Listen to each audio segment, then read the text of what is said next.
नमस्कार। मैं हूं पूजा सिंह। स्वागत है आप सभी का बुलंद आवाज़ में।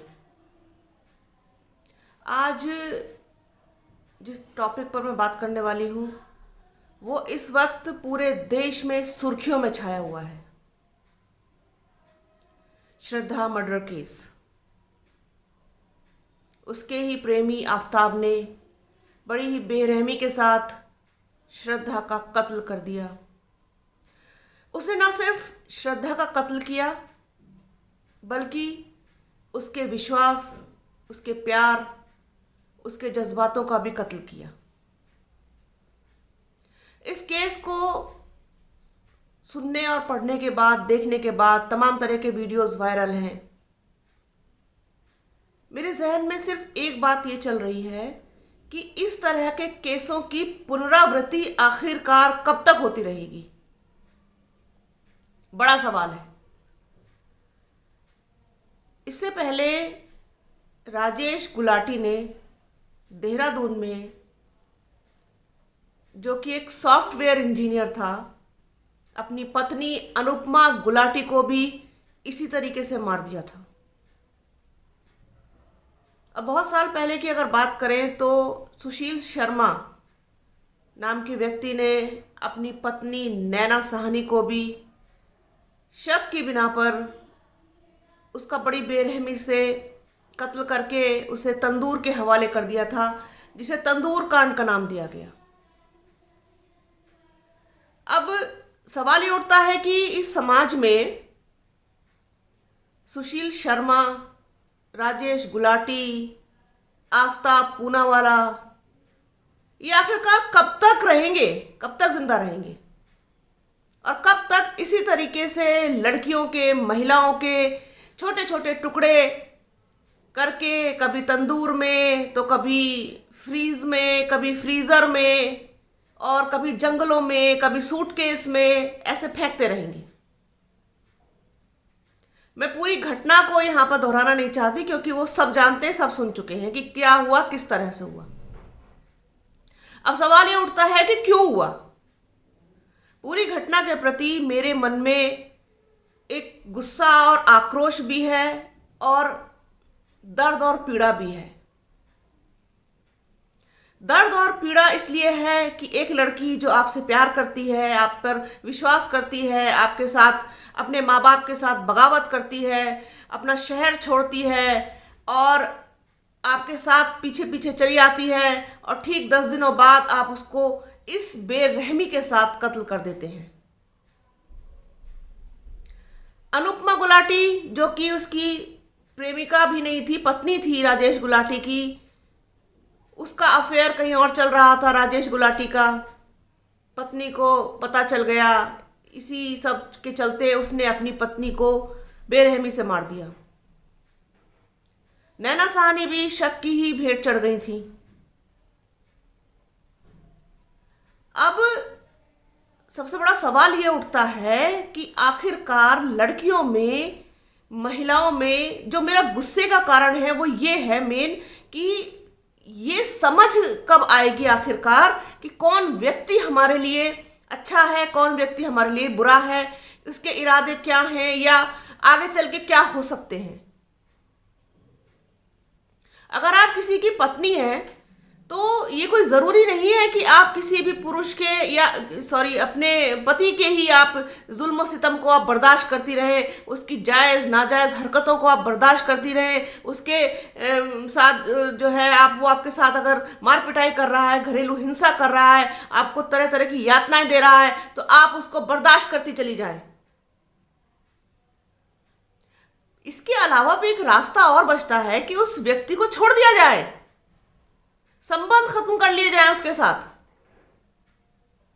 अभी सोशल मीडिया पर जो ट्रेंड चल रहा है उसमें, इसके अलावा मेन स्ट्रीम मीडिया में, कि जी भर के आफताब पूनावाला को गालियां दी जा रही हैं और वो जिस मजहब से ताल्लुक रखता है उसको जी भर के कोसा जा रहा है कि हिंदू लड़कियों जाग जाओ और ऐसा हो जाएगा, वैसा हो जाएगा। अरे ये किसी के साथ भी हो सकता है। देखिए, ना तो अपराध का कोई धर्म है और ना ही अपराधी का कोई मजहब है। अगर ऐसा होता तो सुशील शर्मा नैना साहनी को तंदूर में यूं नहीं झोंक देता। राजेश गुलाटी अपनी पत्नी अनुपमा को यूं बेरहमी से 72 टुकड़ों में ना काट देता। और अगर ऐसा होता तो आफताब भी श्रद्धा के 35 टुकड़े करके जंगल में ना फेंक देता। आपका बुद्धि, आपकी बुद्धि, आपका विवेक, आपकी समझ, ये सब कब जागेगी?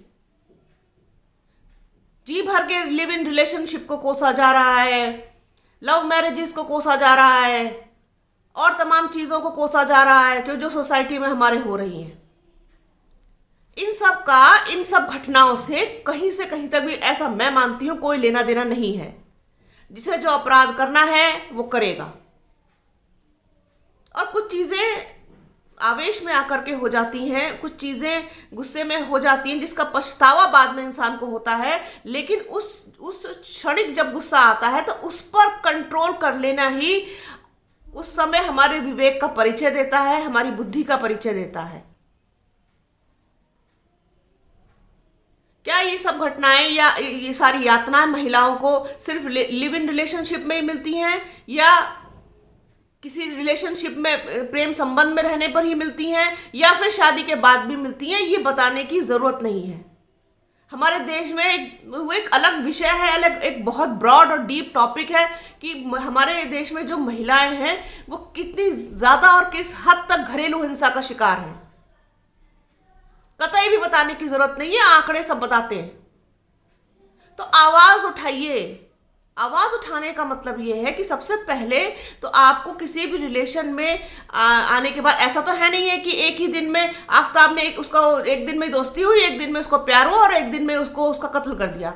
कुछ समय से तो आप आफताब के साथ थी, उसको क्या आप थोड़ा देख नहीं पाई, जज नहीं कर पाई कि जो वो जैसे आपने शिकायत की कि वो अब मारता है पीटता है, तो आप उस चीज से किनारा कर लेना चाहिए था। क्या जरूरत थी अनुपमा गुलाटी को इस तरीके के ऐसे अपने पति को झेलने की? अलग हो जाना, संबंध खत्म कर देना ही सबसे बेस्ट रास्ता है, बजाय इसके कि आप किसी अपराध की भेंट चढ़ जाए, किसी ऐसे मनोरोगी की भेंट चढ़ जाए आप जिसे ये आपके टुकड़े करते हुए उसके हाथ नहीं कांपते, आपके टुकड़े करते हुए उसके हाथ नहीं कांपे, उसका दिल नहीं दहला एक बार भी। ऐसे व्यक्ति से प्यार किया आपने, ऐसे व्यक्ति से के लिए आपने छोड़ा अपने माँ बाप को, अपने घर को, अपने शहर को, अपने दोस्तों को, अलग दुनिया बसा लिया आपने। इसी विषय पर मैंने अपने साथ डॉक्टर जनार्दन यादव जी को जोड़ा है इस वीडियो में। आइए सुनते हैं कि वो क्या कुछ कहते हैं इस बारे में और क्या रोशनी डालते हैं। नमस्कार, मैं जनार्दन यादव। दिल्ली में श्रद्धा मर्डर केस ने पूरे देश के साथ साथ देश के बाहर रहने वाले विश्व के हर लोगों को भी झकझोर दिया है, क्योंकि मनुष्य से राक्षस बने 28 वर्षीय आफताब ने अपने लिव इन पार्टनर श्रद्धा की हत्या करने के बाद उसके शव को फ्रिज में रखा और टुकड़े टुकड़े करके महरौली के जंगलों में फेंक दिया। यह घटना 18 मई 2022 की है। पुलिस ने जब आरोपी को गिरफ्तार किया उसके बाद आफताब ने पुलिस के सामने इस अपराध को कबूल किया कि हाँ, मैंने श्रद्धा की हत्या की है। मान लीजिए आफताब पकड़ा नहीं जाता तो इस मामले का पता ही नहीं चलता और ये मामला हिंदू मुसलमान का हो जाता। गनीमत यह है कि इस घृणित कार्य को करने वाला आफताब ने अपने इस जुर्म को कबूल कर लिया है। देश में हर रोज श्रद्धा, भक्ति और निर्भयाओं की हत्या होती रहती है, भले ही वे लिव इन रिलेशनशिप में हो या ना हो। दरअसल रिलेशनशिप एक ऐसी चीज है जिसका कोई आदि अंत, धर्म, मजहब, जाति होती ही नहीं है और मुश्किल तब होती है जब रिलेशनशिप को समझे बिना उसका कत्ल कर दिया जाता है। देश के अनेक राज्यों में सरकारों ने हाल में ही इस लिव इन रिलेशनशिप को लेकर अनेक कानून बनाए हैं। इन्हें लव जिहाद विरोधी कानून बताया गया है, किंतु ये कानून भी किसी काम के नहीं है साबित हो पाए हैं। श्रद्धा के कत्ल का मामला 6 माह पुराना है, यानी पुलिस, श्रद्धा के घर वाले भी श्रद्धा को लेकर के कभी गंभीर नहीं थे। आरोपी पुलिस के सामने अंग्रेजी में बात कर रहा है। आफ्ताब और श्रद्धा नाम की युवती की दोस्ती मुंबई के कॉल सेंटर में होती है और वहां से अपने परिजनों के विरोध के कारण दिल्ली चले आते हैं। मैं तो इस बात से भी हैरान नहीं हूं कि आरोपी आफ्ताब ने डेक्स्टर वेब सीरीज देखकर इस हत्या को अंजाम दिया था। वेब सीरीज में उसे बॉडी डिस्पोज करने एवं उसके शव को विभिन्न प्रकार से विच्छेदन करने का आइडिया दिया गया है। लेकिन आफ्ताब का अगर कोई मजहब होता तो वो अगरबत्ती की जगह लोहबान का इस्तेमाल करता। तो इस प्रकार हम जब इस बिंदु पर देखते हैं तो पाते हैं कि राजेश गुलाटी और आफ्ताब पूनेवाला में कोई अंतर नहीं है। राजेश गुलाटी 2017 में अपनी पत्नी अनुपमा के 72 बार काटा था और उसके शव के 72 टुकड़े कर दिए थे। उसने तो लिव इन रिलेशन में नहीं, उसने तो शादी किया था। वर्ष 1999 में उन दोनों की शादी हुई थी। राजेश गुलाटी एक सॉफ्टवेयर इंजीनियर था और शादी करने के उपरांत ये लोग अमेरिका में चले गए थे। वहां से आने के बाद जब देहरादून आए और परस्पर विरोध होने लगा, राजेश गुलाटी का संबंध किसी लड़की से था, अन्य से, और ये इसको बर्दाश्त नहीं कर पाई और तदुपरांत राजेश गुलाटी ने अनुपमा के 72 टुकड़े किए। तो इन सब चीजों को देखने के बाद हमें यह लगता है कि आफ्ताब और राजेश अलग अलग मजहब से थे, अलग अलग जबान थी उन लोगों की, और शादी प्रेम दोनों अलग अलग कोण से हुआ था। तो क्या प्रेम में पगे प्रेमी जुगल के प्यार की परिणति इतनी विभत्स हो सकती है? आखिर इतनी नफरत का ज्वार आता कहां से है? आधुनिकतम लिबास के नीचे जो क्षुद्र मानसिकता है वो हमारे समाज में एक रिवाज पैदा नहीं करती, वो एक गंध पैदा करती है, दुर्गंध पैदा करती है। और इस प्रकार के प्रकरण और इस प्रकार के क्रूर से क्रूरतम कृत्य करने वाला एक जटिल मनोविकृति वाला प्रवृत्ति का होता है और इसमें किसी भी प्रकार का मजहब और धर्म, वर्ग, संप्रदाय कोई आड़े नहीं आता है। इस कारण इस प्रकार के नृशंस अपराध समाज में हो, इसके लिए सामाजिक समरसता और अपनी सामाजिक अनुशासन की भी अनुपालना करना बहुत ही जरूरी है। धन्यवाद। तो सुना आपने डॉक्टर जनार्दन यादव को दिल्ली से, बड़े तफसील से उन्होंने वो क्या सोचते हैं ये अपना पक्ष रखा उन्होंने, और जहां तक उन्होंने कहा है सही कहा है बिल्कुल कि महिलाओं को अपनी क्षमता को पहचानना होगा, अपनी बुद्धि का और अपने विवेक का, अपने संयम का परिचय देना होगा। अपनी लड़कियों को, अपनी बेटियों को इतना मजबूत बनाइए कि उनको किसी नाजुक गुड़िया जैसी आप बना के ना रखिए। आप उनको जब तक फौलाद नहीं बनाएंगे, ये मेरा हर पेरेंट से अपने वीडियो के माध्यम से, हर अभिभावक से मेरा ये कहना है कि अपनी बेटियों को शिक्षित कीजिए, शिक्षा दीजिए। अब फिर एक सवाल इसमें पैदा होता है कि जो लड़कियां या महिलाएं इस तरीके से भेंट चढ़ रही हैं, क्या वो शिक्षित नहीं है? मल्टीनेशनल कंपनी में जॉब कर रही हैं, कॉल सेंटर्स में जॉब कर रही हैं, तो क्या वो शिक्षित नहीं है? यहाँ शिक्षा और शिक्षित होने का सवाल ही नहीं उठ रहा है। यहाँ पर ये बात आती है कि जो मोहब्बत है, प्यार है, वो दिलो दिमाग पर किस कदर हावी हो जाती है कि आपको ना कुछ दिखाई देता है, ना कुछ सुनाई देता है, ना अच्छा ना बुरा।